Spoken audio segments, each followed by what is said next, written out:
Hello guys and welcome back to my channel Sirf IAS।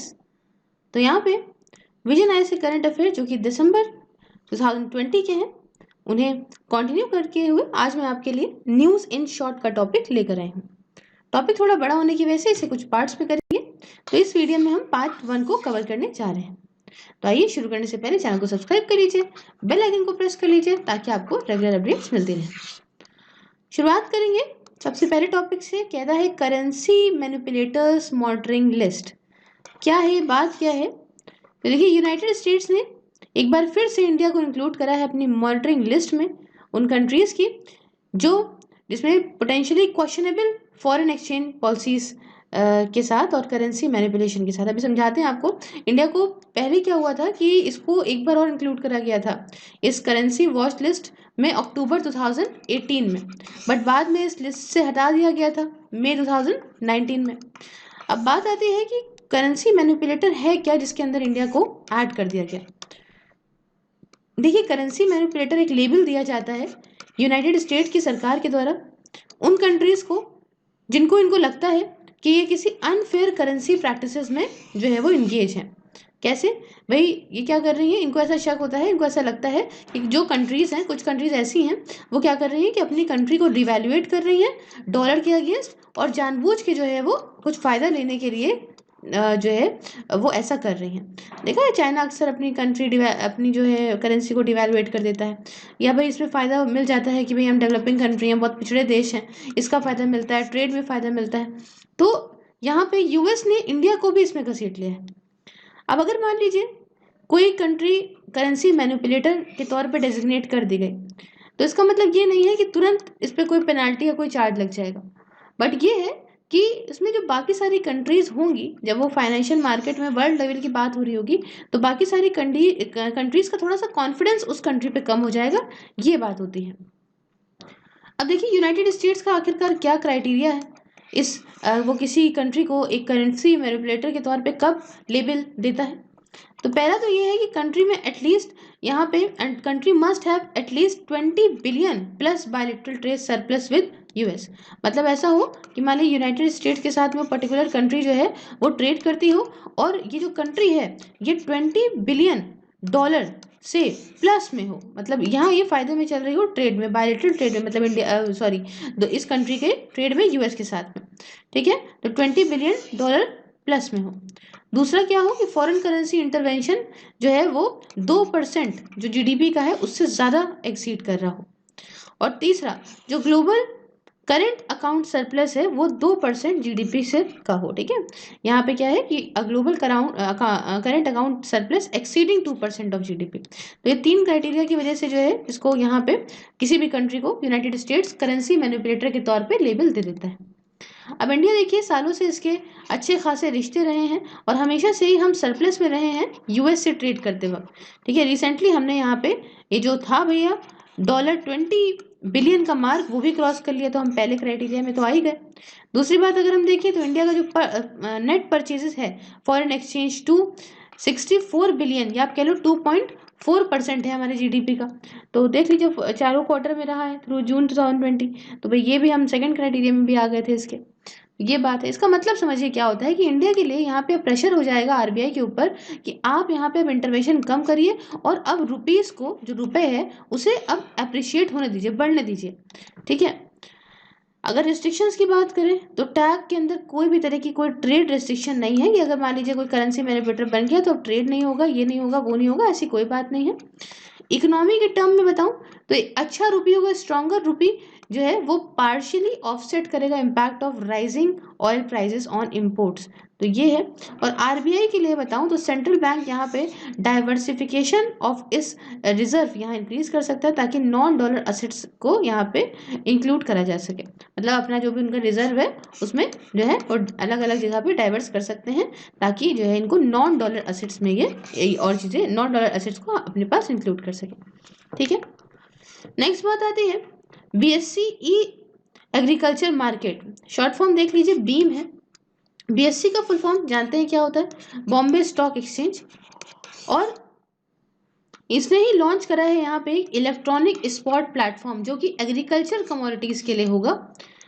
इसका नाम रखा है BSC ई एग्रीकल्चर मार्केट लिमिटेड, और इसने अपनी एक सब्सिडरी BSC इन्वेस्टमेंट के थ्रू यहाँ पे इस जो है इलेक्ट्रॉनिक स्पॉट प्लेटफॉर्म को लॉन्च करा है।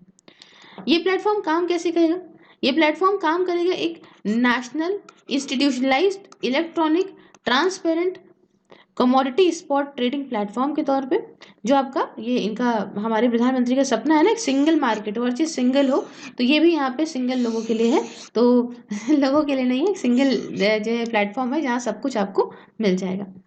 अब देखिए यहाँ पे इसमें क्या है, इसमें यहाँ पे स्पॉट एग्रीकल्चर कमोडिटी ट्रांजेक्शन जो होते हैं है ना पूरे वैल्यू चेंज में, इसको ये पूरा फैसिलिटेट करेगा। इसमें आपके सब लोग होंगे इस मार्केट के अंदर, प्रोड्यूसर भी देखने को मिलेंगे, बिचौलिया मतलब इंटरमीडिएटरीज भी दिखेंगे, एंसिलरी सर्विसेज, कंज्यूमर्स, इसके अंदर सब कुछ आपको मिलेगा। ठीक है, सिंगल मार्केट यहाँ पे बनाने की तरफ ये बढ़ते हुए हैं। इसमें आपका रिस्क फ्री और हैसल फ्री परचेज कर सकते हैं, कोई रिस्क नहीं, कोई बीच में झंझट नहीं, ऐसे आप परचेज करोगे और बहुत सारे एग्रीकल्चर कमोडिटीज को यहाँ पे सेल भी कर सकोगे। कैसे? यहाँ पे by leveraging on the state of the art technology to offer customised solution to farmers, traders and stake holders. कोई भी दिक्कत है, सबको कस्टमाइज सोल्यूशन उनके हिसाब से मिल गया, यहाँ चिल है। अब देखिए जो बीम है BSC ई एग्रीकल्चर मार्केट्स लिमिटेड, इसके साथ फार्मर्स जो कि एक स्टेट के होंगे, ये यहाँ पे दूसरी मार्केट्स जो दूसरी स्टेट्स की हैं वहाँ तक भी पहुँच सकते हैं, अपना जो भी उगाया हुआ उनका प्रोडक्ट है, प्रोड्यूस है, उसे वहाँ पे ऑक्शन कर सकते हैं। और ये सिर्फ ना ही फार्मर्स को मदद करेगा, बट फार्मर जो है वो कलेक्टिवली यहाँ पे अच्छे अच्छे प्राइजेस को अपने प्रोड्यूस के लिए पा पाएंगे। ठीक है, उनकी क्वालिटी के बेसिस पर उनको पैसा भी मिल सकेगा। साथ ही साथ ये वही यहाँ पे ऑफर कर सकते हैं to build capacity to help intermediaries, processors या exporters to exporters procure from states. तो इन सबको भी यहाँ पे काफ़ी मदद मिल सकती है इसके अंदर।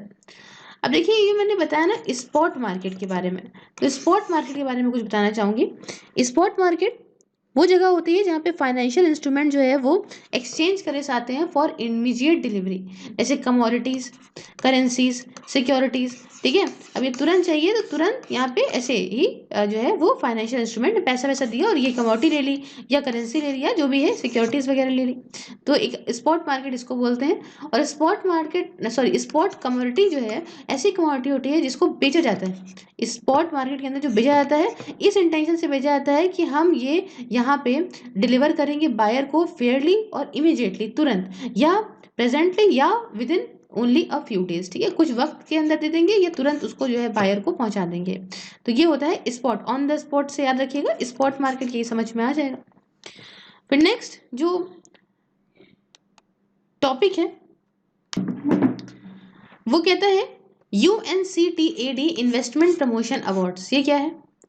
देखिए UNCTAD ने यहाँ पे डिक्लेयर करे हैं invest India national investment promotion agency of India, ये विनर है 2020 के United estate investment promotion award का। अभी देखिए इन्वेस्ट इंडिया क्या है? इन्वेस्ट इंडिया एक नेशनल इन्वेस्टमेंट प्रमोशन और फैसिलिटेशन एजेंसी है हमारी इंडिया की, जो कि department of industrial policy and promotion के अंदर आती है। अब देखिए UNCTAD अवार्ड यहाँ पे रिकॉग्नाइज करते हैं और सेलिब्रेट करते हैं किसी ने जो बहुत ही बढ़िया अचीवमेंट पाई है, वर्ल्ड की बेस्ट प्रैक्टिस के अंदर जो इन्वेस्टमेंट प्रमोशन एजेंसी की होती है उसको यहाँ पे देखते हैं, समझते हैं और उसी के बेसिस पे अवार्ड देते हैं। फिर नेक्स्ट टॉपिक आता है defence research and development organisation system, DRDO, बड़ी फेमस एजेंसी। भैया इसके सिस्टम्स की बात हो रही है तो 3 हमारे यहाँ खुद बनाए गए हैं DRDO systems, indigenously developed DRDO systems हैं। पहला है Indian maritime situational awareness system, short form में बोलेंगे IMSAS। ये क्या है? एक high performance intelligent software system है जो हमें यहाँ पे ग्लोबल मैरीटाइम सिचुएशन की पिक्चर दिखाएगा, साथ में मरीन प्लानिंग टूल्स और एनालिटिकल कैपेबिलिटीज सब कुछ यहाँ पे मदद करेगा ये इंडियन नेवी को। ये एक मैरीटाइम ऑपरेशन पिक्चर देगा from naval headquarters to each individual ship, naval headquarter से हर एक इंडिविजुअल शिप जो कि सी में तैर रही है, जो कि समुद्र में है, उस सब को यहाँ पे ये जो है वो पिक्चर प्रोवाइड करेगा ताकि यहाँ पे नेवल कमांड और कंट्रोल जो है इनेबल किया जा सके। दूसरा है इसके अंदर वो है भैया आस्त्रा MK1 मिसाइल। ये क्या है? ये पहली ऐसी beyond visual range air to air missile है, ठीक है, एयर टू एयर मिसाइल है। इसे डिजाइन करा गया है to be mounted on a fighter aircraft and is also designed to engage and destroy highly monoeuvring supersonic aircraft। ये ऐसी इस तरह की मिसाइल बनाई गई है जिसे यहाँ पे फाइटर एयरक्राफ्ट के ऊपर जो है वो लगा दिया जाएगा, और साथ में इस तरह से भी डिज़ाइन करा गया है कि एक बहुत ही तेज अगर मान लीजिए चलता हुआ कोई सुपरसोनिक एयरक्राफ्ट है तो ये उसको भी डिस्ट्रॉय कर सकती है। अच्छा, आस्त्रा जो है इसका रेंज जो है वो करीब 70 किलोमीटर तक का है, और इसकी जो स्पीड है वो करीब 5555 किलोमीटर पर आवर है। और तीसरा जो बनाया गया है वो है border surveillance system, short form में कह लो भैया बॉस। ये एक ऑल वेदर ये एक all weather electronic surveillance system है जो ऑटोमेटिकली समझ जाता है अगर मान लीजिए बीच में कुछ भी हार्श एटीट्यूड, सब जीरो टेम्परेचर को, ऐसे एरियाज को विद रिमोट ऑपरेशन कैपेबिलिटी, ये सब समझ आता है। तो काफ़ी ज़्यादा समझदार जो है वो एक सर्विलांस सिस्टम है। इसको जो है आपका लद्दाख बॉर्डर एरिया में लगाया गया है। साथ में जो मिनिस्ट्री ऑफ डिफेंस है इन्होंने अभी यहाँ पे अप्रूवल्स दिए हैं डीआरडीओ को कि आप 6 तरह के airborne warning and control system, जिसे हम शॉर्ट फॉर्म में बोलेंगे अवाक्स, ऐसे एयरक्राफ्ट बनाइए ताकि हम अपना सर्विलांस कैपेसिटी और बढ़ा सकें, है ना, कैपेबिलिटी और बढ़ा सकें चाइना और पाकिस्तान बॉर्डर्स की साइड, क्योंकि वो लोग भी बड़ी हमारे लिए कर रहे हैं मुसीबत क्रिएट। अब देखिए इंडियन एयरफोर्स करेंटली इसके पास सिर्फ 3 ही इजरायली फैल्कन अवाक्स है। अवाक्स का मतलब बताया ना मैंने, airborne warning and control system, ठीक है। तो ये हमारे पास अभी 3 ही है जिसकी यहाँ पे 400 किलोमीटर की रेंज है, और इसमें से 2 जो है वो इंडिजीनियस नेत्र एयरक्राफ्ट है जिसकी रेंज जो है वो 250 किलोमीटर्स है। तो ये हो गया। नेक्स्ट टॉपिक की तरफ बढ़ते हैं। टॉपिक बोलता है medium range surface to air missile, ठीक है, शॉर्ट फॉर्म में बोलेंगे MRSAM, medium range surface to air missile. इसे डेवलप करा गया है, MRASM को डेवलप करने वाला भी DRDO है। DRDO का फुल फॉर्म मैं बता चुकी हूँ, defence research and development organisation, और इसमें इसने कोलैबोरेशन लिया है इजराइल एरोस्पेस इंडस्ट्रीज का, ठीक है, और for army has been tested successfully, ठीक है, जो मिलके यहाँ पे जो बनाया गया था आर्मी के लिए बनाया गया था MRSAM, और ये सही फुल बिल्कुल सक्सेसफुली टेस्ट हो चुका है। अब MRSAM आर्मी का जो वर्जन है इसके अंदर आपको कमांड एंड कंट्रोल पोस्ट मिलेगी, मल्टी फंक्शन रडार मिलेगा, और साथ में मोबाइल लॉन्चर सिस्टम भी मिलेगा। जो प्रपल्शन सिस्टम है उसके साथ यहाँ पे एक थ्रस्ट वेक्टर कंट्रोल सिस्टम भी होगा, थ्रस्ट होता है ना जो थ्रस्ट देते हैं, वैसे थ्रस्ट वेक्टर कंट्रोल सिस्टम भी होगा, जिससे मिसाइल जो है वो मैक्सिमम स्पीड्स में पहुंच पाएगी ऑफ मार्च 2। उसके साथ जो वेपन है इसके पास एबिलिटी है कि बहुत सारे टारगेट को साइमल्टेनियसली यहाँ पे जो है वो एंगेज हो सकता है, और एट रेंजेस ऑफ 70 किलोमीटर। तो अच्छा खासा ये जो है वो वेपन है। और मई 2019 की बात है जब इंडियन नेवी ने DRDO के साथ और साथ में इजराइल एरोस्पेस इंडस्ट्रीज के साथ सक्सेसफुली मिल के टेस्ट किया था नेवल वर्जन, जो नेवल वर्जन था ना इसका, ये तो आर्मी के लिए है, जो इसकी नेवी के लिए था MRSAM, वो 2019 के मई में ही यहाँ पे टेस्ट हो चुका है। नेक्स्ट टॉपिक कहता है export of Akash missile system. तो देखिए कैबिनेट ने अप्रूव कर दिया है कि हमारे यहाँ खुद के यहाँ बनी हुई आकाश मिसाइल का जो है ये पूरा जो सिस्टम है इसे हम एक्सपोर्ट करेंगे जो फ्रेंडली फॉरेन कंट्रीज हैं, जो हमारे फ्रेंड्स हैं, कंट्रीज जो हमारी फ्रेंड्स हैं उनको हम ये एक्सपोर्ट करेंगे। ये यहाँ पे मदद करेगा। ये हमारा टारगेट जो $5 बिलियन को पाने का है डिफेंस एक्सपोर्ट करके, और साथ ही साथ हमारे स्ट्रैटेजिक रिलेशन जो अच्छे बने फ्रेंडली फॉरेन कंट्रीज के साथ में, तो हमारा ये टारगेट है और ये हमारा ये टारगेट पूरा कराएगा। आकाश के साथ यहाँ पे एक और इंटरेस्टिंग चीज आ रही है आपकी दूसरे कुछ मेजर प्लेटफॉर्म में, जैसे कि कोस्टल सर्विलांस सिस्टम, रडार और एयर प्लेटफॉर्म्स में भी। साथ में एक कमेटी भी बनाई गई है जिसमें आपका मिनिस्ट्री ऑफ डिफेंस होने वाले हैं, minister of external affairs and national security adviser, ये तीनों होने वाले हैं। ऐसी एक कमेटी बनाई गई है जो यहाँ पे हमें फास्टर अप्रूवल देगी एक्सपोर्ट के लिए, है ना, हम कैसे अपने यहाँ से बनाई हुई चीज़ों को एक्सपोर्ट करें, तो ये कमेटी हमें जो है अप्रूवल्स देगी फटाफट से। अब कुछ दूसरे कदम क्या उठाए गए हैं सरकार के द्वारा ऐसे अपने डिफेंस एक्सपोर्ट को और ज़्यादा बढ़ाने के लिए। तो पहला समझिए scheme for promotion of defence export has been notified. ये जो स्कीम है जिसे क्या बता रही है कि प्रमोशन ऑफ डिफेंस एक्सपोर्ट ये नोटिफाइड करी गई है कि भाई कि आप एक अपॉर्चुनिटी यहाँ दी गई है बहुत सारे एक्सपोर्टर्स को कि उनके पास ऑप्शन है कि आप अपना प्रोडक्ट जो है वो सरकार से सर्टिफाइड करिए और सर्टिफाइड एक बार आपको सर्टिफिकेशन मिल जाए तो आप अपने प्रोडक्ट को एक्सपोर्ट कर लीजिए। इसके साथ एक सेपरेट सेल भी बनाया गया है डिपार्टमेंट ऑफ डिफेंस प्रोडक्शन के अंदर जो यहाँ पे मिलजुल के कोऑर्डिनेट करेगा, फॉलोअप करेगा जो भी एक्सपोर्ट रिलेटेड एक्शन होते हैं, काम जो भी एक्सपोर्ट रिलेटेड होते हैं। तीसरा, एक completely end to end online portal भी बनाया गया है जिसमें यहाँ पे प्रोसेसिंग ऑथराइजेशन वगैरह को पाया जाएगा, परमिशन वगैरह दी जाएगी, ऐसा एक पोर्टल बना दिया गया है। और आखिरी में रिपीट ऑर्डर्स अगर सेम प्रोडक्ट के आ रहे हैं सेम एंटिटी से तो कंसल्टेशन प्रोसेस जो है वो किया जाएगा, consultation process has been done away with the permission is issued immediately. ठीक है, यहाँ पे परमिशन तुरंत दे दी जाएगा। अब थोड़ा थोड़ा बात जान लेते हैं कि आकाश मिसाइल सिस्टम आखिरकार है क्या। तो आकाश एक सरफेस टू एयर मिसाइल है जिसकी रेंज बच्चों 25 किलोमीटर की होती है, 25 किलोमीटर की होती है। इस मिसाइल को इंडक्ट किया गया था 2014 में इंडियन आर्म फोर्स में और साथ में 2015 में इसे इंडियन नेवी में भी यूज कर लिया गया। एक्सपोर्ट वर्जन जो आकाश का है ये आपका डिफरेंट होगा from currently deployed with IAF। जो एक्सपोर्ट वर्जन है इस आकाश मिसाइल का ये डिफरेंट होगा, जो अभी हमारे इंडियन एयरफोर्स के पास है उससे डिफरेंट होगा। नेक्स्ट देखते हैं INS विक्रांत के बारे में। तो इंडिया का जो कोचिन शिपयार्ड लिमिटेड है CSL, इसने यहाँ पे अपना बेसिन ट्रायल जो कि हमारे यहाँ बना हुआ एयरक्राफ्ट कैरियर है INS विक्रांत, उसका ये बेसिन ट्रायल कंप्लीट कर लिया है। ये एक इंडिया का पहला डोमेस्टिकली मतलब हमारे यहाँ खुद का बना हुआ एक एयरक्राफ्ट कैरियर होगा और ये यहाँ पे शिप्स जो कि इंडियन नेवी विक्रांत क्लास की होती हैं उन्हें लीड करेगा, है ना। और साथ में भाई ये शिप जो भी डिज़ाइन करी जाती हैं, बिल्ड करी जाती हैं इंडिया के अंदर under indigenous aircraft carrier programme, तो इन सबको यहाँ पे ये करेगा लीड। जो 40,000 टन का एयरक्राफ्ट कैरियर है इसे इस तरह से बनाया गया है एज IAC-1, समझे, इंडिजीनियस एयरक्राफ्ट कैरियर 1।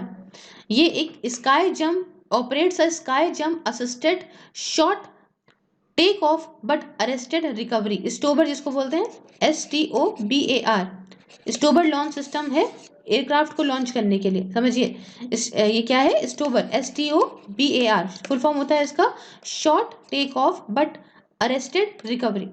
तो ये जो स्टोबर लॉन्च सिस्टम है एयरक्राफ्ट वगैरह को लॉन्च करने के लिए, ठीक है, और तो ये इसके लिए है यहाँ पे और ये कैपेबल होगा कि इसके अंदर MiG-29K फाइटर जेट्स और हेलीकॉप्टर्स आ सकते हैं, समझ गए। ये 40,000 टन का एयरक्राफ्ट कैरियर है, इस तरह से बनाया गया है, ये इतना समझिएगा।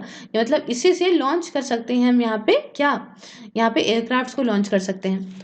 अब देखिए INS विशाल जो था, ठीक है, उसे भी इंडिजीनियस एयरक्राफ्ट कैरियर 2 है ना, ये 2 है, नेक्स्ट वाला है, ये एक सेकेंड एयरक्राफ्ट कैरियर होगा जिसे INS विक्रांत के बाद जो है वो बनाया जाएगा। जो प्रपोज डिज़ाइन है इस सेकेंड कैरियर क्लास का ये एक नया डिज़ाइन होगा, इसमें आपका डिस्प्लेसमेंट एरिया भी ज़्यादा होगा with magnetic aircraft launch system, है ना, इसे ईमेल बोल लो, ठीक है, तो ये भी बहुत ज़्यादा होगा। साथ में catapult assisted take off but arrested recovery, जो कैटोबार है सिस्टम, ये भी यहाँ पे जो है वो नए तरीके से होगा इसमें और इंक्रीज डिस्प्लेसमेंट इन चीज़ों में देखने को मिलेगा। अब INS विक्रमादित्य इंडिया का एक लौता जो अभी एक्टिव एयरक्राफ्ट कैरियर है, ये इंडियन नेवी का largest short take off but arrested recovery STOBAR यहाँ का लार्जेस्ट कैरियर एयरक्राफ्ट कैरियर है जो कन्वर्ट करा गया है रशिया की नेवी के जो आपका decommissioned vertical take off and landing missile cruiser carrier था उसी को यहाँ पे कन्वर्ट करा गया है और बनाया गया क्या, विक्रमादित्य, INS विक्रमादित्य, ठीक है। तो आगे आने वाले बहुत सारे विक्रांत वगैरह भी आ रहे हैं। नेक्स्ट बात करेंगे प्रोजेक्ट 17A के बारे में। तो प्रोजेक्ट 17A जो प्रोग्राम है उसके अंदर एक टोटल करीब 7 शिप्स का, ठीक है, 7 शिप गाइडेड मिसाइल फ्रैगेट्स, ये बनाई जा रही हैं ताकि हम यहाँ पे अपनी जो स्टेल्थ फीचर्स हैं, अपने जो जो हमारे यहाँ जो वेपन्स बनते हैं, इंडिजिनियस वेपन्स बनते हैं, सेंसर वगैरह बनते हैं, वो इस तरह से बनाएं कि भाई इसमें कुछ इम्प्रूवमेंट हो और हम वहाँ वर्ल्ड लेवल पे चीज़ें को मैच कर सकें। तो रिसेंटली हुआ क्या है कि इंडिया की नेवी ने यहाँ पे अपना सेकेंड प्रोजेक्ट जो 17A फ्रिगेट जो हिमगिरी है, प्रोजेक्ट का नाम है हिमगिरी। तो ये प्रोजेक्ट जो है लॉन्च करा गया है India ship builder garden research ship builders and engineers limited के जो है द्वारा। तो क्या है, नाम क्या है, हिमगिरी, बस हिमगिरी याद रखिएगा। फिर नेक्स्ट टॉपिक है तिहान IIT हैदराबाद। ये क्या है, तो रिसेंटली क्या हुआ है कि union home minister of education ने वर्चुअली यहाँ पे फाउंडेशन स्टोन रखा, ठीक है, किसका, तिहान IIT हैदराबाद का। अब इंडिया की पहली ऐसी test bed for autonomous navigation system, मतलब टेरेस्टोरियल और एरियल, मतलब टेरेस आपका जमीन और आपका हवा दोनों ही, ठीक है। तो इंडिया की पहली ऐसी test bed for autonomous navigation system जो कि आपका टेरेस्ट्रियल और एरियल के लिए भी होगी, और साथ में डेटा एक्विजिशन सिस्टम, इसमें आपका UAV ROVs वगैरह भी होंगी। इसे फंड करा जा रहा है department of science and technology के द्वारा, और national mission on interdisciplinary cyber physical system, जिसे हम लोग शॉर्ट फॉर्म में बोलते हैं NMICPS, इस सिस्टम के अंदर इसे डिपार्टमेंट ऑफ साइंस फंड कर रहा है। अब देखिए CPS साइबर फिजिकल सिस्टम, यहाँ पे ये इंटीग्रेट कंप्यूटेशन और फिजिकल प्रोसेसेस होते हैं in a dynamic environment and encompasses technology areas of cybernetics, mechatronics, design and embedded system, internet of things, big data, artificial intelligence etcetera. इसका मतलब ये है कि ये जो साइबर फिजिकल सिस्टम्स होते हैं, ये यहाँ पे जो भी है ये कंप्यूट करते हैं, और साथ में फिजिकल प्रोसेस जो कि आपका अलग अलग डायनेमिक इन्वायरमेंट है, बदलता हुआ इन्वायरमेंट है, इसके साथ बना के चलते हैं। और यहाँ पे जो भी टेक्नोलॉजी वगैरह नई आती है साइबर नेटिक्स के फील्ड में, डिज़ाइन और एम्बेडेड सिस्टम वगैरह, internet of things, big data, artificial intelligence, तो इनसे सबके साथ यहाँ पे मिलके ये यहाँ पे चीज़ों को कंप्यूट करते हैं। नेक्स्ट जो बात करेंगे वो आ गई हमारी Ladakh TSO car wetland complex now और रामसर साइट। ये याद रखिएगा ज़रा, प्रीलिम्स पॉइंट ऑफ व्यू से काफ़ी इंपॉर्टेंट चीज़ हो गई है। तो भाई TSO कार वेटलैंड कॉम्प्लेक्स, ये इंडिया की 42nd रामसर साइट बन गई है, और सेकंड हो गई है ये लद्दाख के अंदर।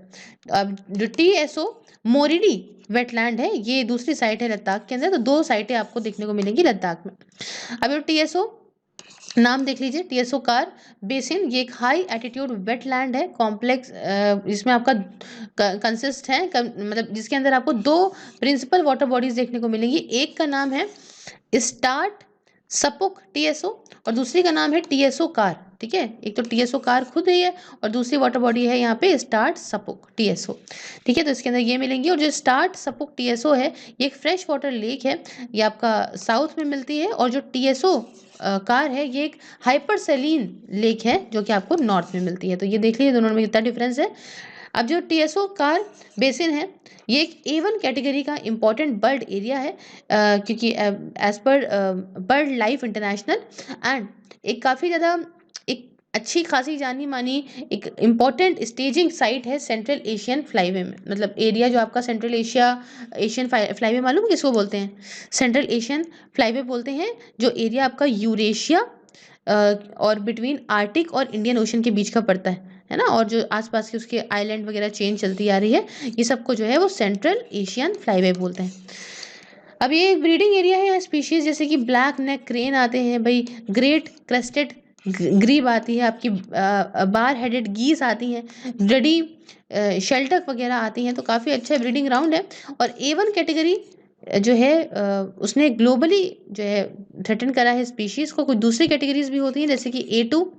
देखिए A1 कैटेगरी में कौन आता है, A1 कैटेगरी के अंदर वो सारे के सारे स्पीशीज़ आते हैं जिनको पूरे वर्ल्ड में ही खतरा है, समझे। अब उसके बाद A2 कैटेगरी कौन सी होती है, वो रेस्ट्रिक्टेड रेंज स्पीशीज़ होते हैं। A3 होती है, इसमें बायोम रेस्ट्रिक्टेड स्पीशीज़ होते हैं। और A4 जो होती है उसमें कॉन्ग्रीगेशंस, मतलब यहाँ पे या वन से कम, one or equal, less than one or equal to one of global population of one or more species, तो ये A4 के अंदर आते हैं।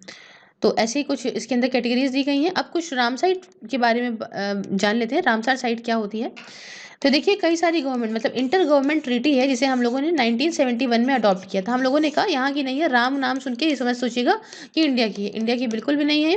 तो ये 1971 में अडॉप्ट करी गई थी। एम ये था कि हम यहाँ पे अच्छे रिश्ते पूरे ही इंटरनेशनली रखेंगे और यहाँ पे जो वेटलैंड का नेटवर्क है पूरे ही वर्ल्ड में, है ना, काफ़ी इंपॉर्टेंट है और इसे हम यहाँ पे कंजर्व करेंगे, ठीक है, और ताकि हमारी ह्यूमन लाइफ मेंटेन रहे, इकोसिस्टम को मेंटेन करें। अब देखिए रिसेंटली जो है वो यहाँ पे जो ऐड करा गया है इंडिया की तरफ से वेटलैंड्स को, वो है एक लोनार लेक जो कि महाराष्ट्र के अंदर है, एक है सूर सरोवर जो कि आपका कीथम लेक में है और आगरा के अंदर, फिर आपका जो है एक कबरताल वेटलैंड आती है बिहार के अंदर, फिर एक आसन कंजर्वेशन रिजर्व है जो कि उत्तराखंड के अंदर पड़ता है। पुरानी वाली रामसर साइट्स मैंने सब एक्सप्लेन कर दी थी, नई वाली को मैं मिला के एक बढ़िया सी और ट्रिक बना दूंगी ताकि आपको मदद मिल सके। और एक चीज़ ये जान लीजिएगा कि जो रामसर साइट की मैं बात कर रही हूँ ना, तो ये रामसर साइट जो है वो राम यहाँ से नहीं है, ये रामसर एक जगह है ईरान में, ठीक है, तो ये वहीं से आई हैं चीज़ें। खैर नेक्स्ट बढ़ते हैं, नेक्स्ट टॉपिक है हमारा status of leopards in India 2018 report release by ministry of environment forest and climate change. तो क्या स्टेटस है आखिरकार लेपर्ड्स का हमारे इंडिया में, ये वही जो रिपोर्ट रिलीज करी गई है आपकी हमारी जो ministry for environment forest and climate change है उसके द्वारा। जानते हैं कि रिपोर्ट में क्या देखने को मिला। तो स्पीशीज में बात करें तो लेपर्ड्स देखिए one of the most adaptable carnivorous होते हैं, जाने जाते हैं क्योंकि बहुत ज़्यादा बिल्कुल अपने ऐसा नहीं है, बहुत जल्दी इन्वायरमेंट में अडेप्ट कर लेते हैं इन्वायरमेंट को, और ये ह्यूमन हैबिटेशंस के बहुत ही पास रहते हैं। अब इंडिया की जो सब स्पीशी है जैसे पैंथरा पैरदस फुस्का बोलते हैं, ये आपको हर जगह के जंगल में मिलेगा कंट्री के, और ये सिर्फ और सिर्फ आपको जो आपके एरिड एरियाज हैं ना, यहाँ जहाँ पे सूखे सूखे एरियाज हैं वहाँ देखने को नहीं मिलेगा, डेजर्ट एरिया में नहीं मिलेगा ये, एंड साथ में above the timber line in Himalayas, timber line जो हिमालयाज की उसके ऊपर नहीं मिलेगा, बाकी आपको हर जगह फॉरेस्ट में मिलेंगे। हिमालयाज में ये सिंपैथ्रिक है विद द स्नो लेपर्ड्स, इस स्नो लेपर्ड देखिए ना हिमालयाज के ऊपर तो स्नो लेपर्ड है, तो एक तरीके का सेम वैसे ही यहाँ पे आ जाता है, जैसे हम लोग बायोलॉजिकल नाम होता है स्नो लेपर्ड्स का पैंथेरा यूनिसिया, ठीक है। अब पॉपुलेशन की बात करें तो इंडिया जो है अब इसके पास यहाँ पे 12,852 लेपर्ड्स हो गए हैं, 60% इंक्रीज देखने को मिला है पुराने एस्टिमेट जो कि 2014 में किया गया था उसके हिसाब से। हाईएस्ट पॉपुलेशन स्टेट वाइज बताती हूँ कहाँ पे है, स्टेट वाइज मध्य प्रदेश में सबसे ज़्यादा है, फिर कर्नाटका में और आखिरी में महाराष्ट्र में है। रीजन वाइज बताऊँ अगर आपको तो सेंट्रल इंडिया के अंदर वही मध्य प्रदेश वाला एरिया समझ लीजिए और ईस्टर्न घाट्स के अंदर, ठीक है, तो दोनों ही चीज़ें सेम हो गई। उसके बाद जो IUCN का स्टेटस है वो कहता है इनको वल्नरेबल है ये, और इनको यहाँ पे अपेंडिक्स 1 में रखा गया है convention on international trade off endangered species of wild flora and fauna, short form में बहुत इजी है साइट्स के अंदर इनको अपेंडिक्स 1 में रखा गया है, और साथ में शेड्यूल 1 में भी रखा गया है इनको वाइल्ड लाइफ प्रोटेक्शन एक्ट 1972 के अंदर। अब राजस्थान ऐसी पहली स्टेट है जिसने लॉन्च करा है project leopard to mitigate human leopard conflict, ताकि ये जो ह्यूमन लेपर्ड कॉन्फ्लिक्ट हो जाता है उसे खत्म करा जा सके और जो लेपर्ड की पॉपुलेशन है उसे कंजर्व करके रखा जा सके। लेपर्ड देखिए ये one of the 4 big cats हैं जो कि इंडिया के अंदर ये पाया जाता है। तो बाकी की 3 कौन कौन सी हुई, एक तो लायन होगी अपनी वो इंडेंजर्ड चल रही है, एक टाइगर है वो भी इंडेंजर्ड चल रही है, और जो स्नो लेपर्ड है वो वल्नरेबल चल रही है। तो ये कुछ बातें हमने बताई आपको नए डेटा के हिसाब से लेपर्ड की। नेक्स्ट आता है first tiger translocation in Uttarakhand from Jim Corbett tiger reserve to Rajaji tiger reserve. समझते हैं क्या हुआ, टाइगर्स यहाँ पे शिफ्ट करे जा रहे हैं और ये एक प्रोजेक्ट का पार्ट है ताकि इनकी जो डेंसिटी है ना बिग कैट की, आपकी RTR मतलब आपके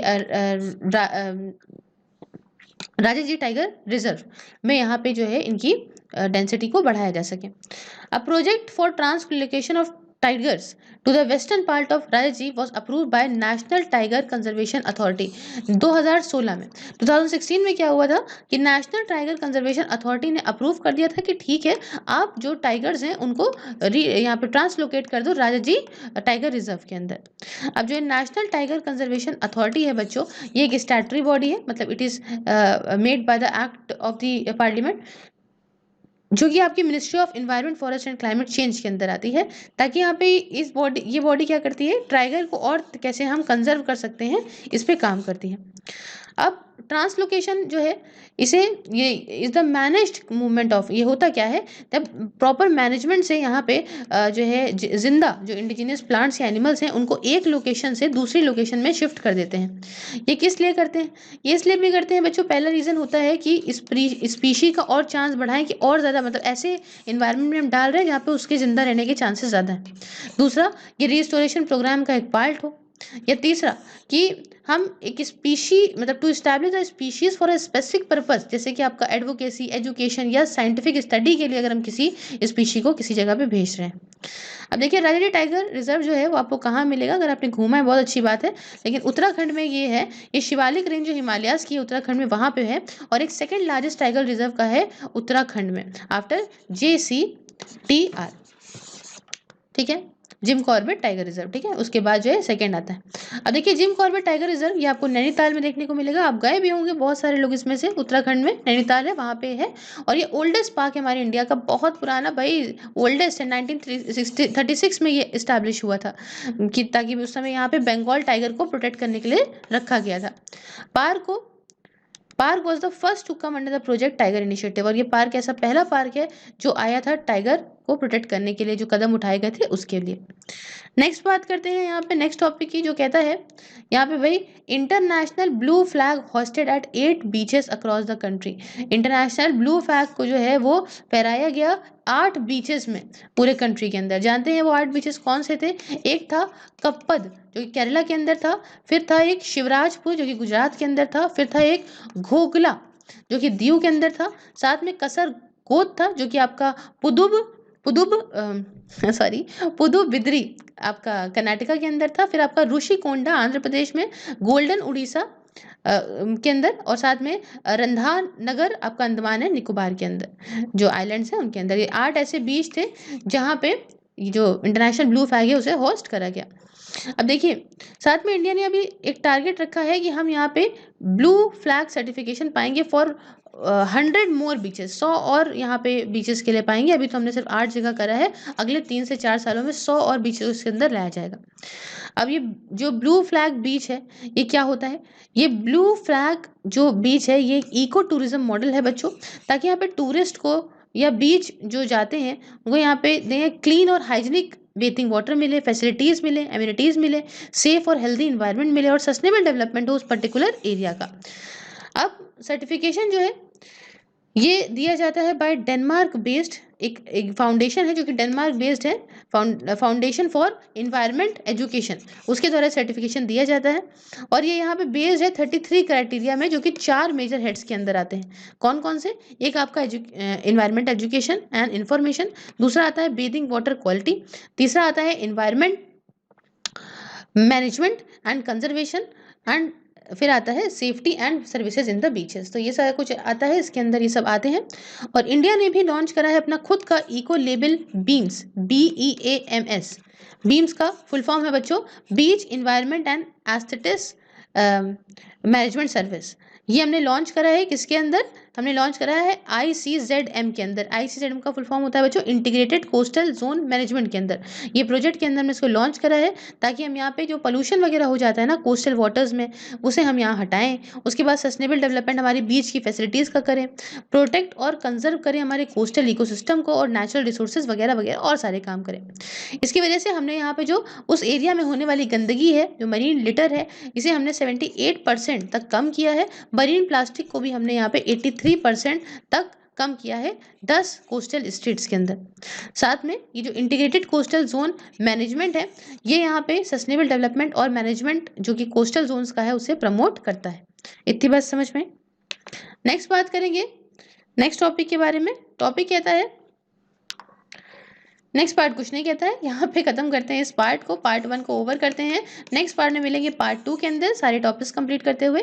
till then if you like the video please like the video, share it with your friends, subscribe your channel Sirf IAS, and if you want to watch this videos on Facebook just like the page सिर्फ IAS and watch these videos there. Along with this, if you want to get the quiz, daily quiz on and want to answer them, just follow my Instagram channel and Twitter and Telegram. All the links are in description box. If you want to join my membership, enjoy the various perks, just press the join button, enjoy the various perks. Thank you so much for discussion. Have a wonderful day ahead. Take care.